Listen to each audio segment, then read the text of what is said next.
a word for you from Acts 26, verses 28 and 29. Then Agrippa said to Paul, "You almost persuade me to become a Christian." And Paul said, "I would to God that not only you, but also all who hear me today might become both almost and altogether such as I am, except for these chains."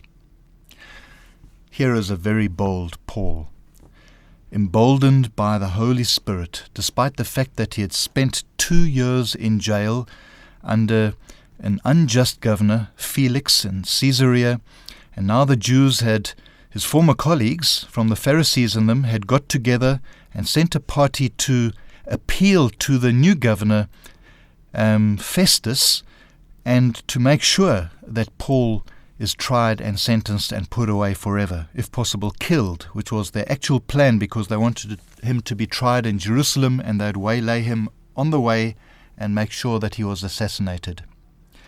But God had different plans, and Paul has the opportunity to share the gospel, not only with this new governor Festus, but he had some dignitaries who were there to listen.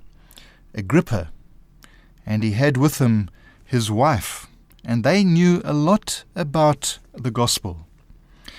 And Agrippa, at one point, it's such a peak moment, Festus had shouted out that Paul must be mad, but Agrippa says, "You almost persuade me to become a Christian." With some sarcasm, perhaps, that you think that in so quick a time you can turn me around and convert me.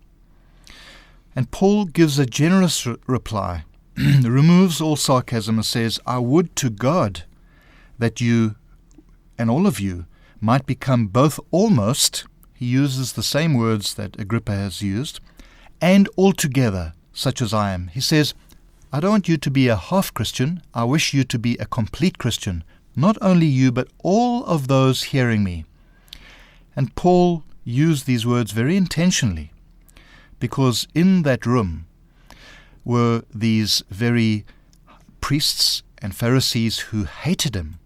Remember, Paul could say in this very testimony, "I also persecuted the Christians." In other words, I've been there.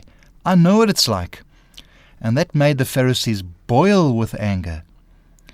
But Paul was completely changed, rescued by Jesus Christ, and without any shame can present the gospel. Are you an almost Christian, or do you accept Paul's invitation to become almost and altogether such as he is?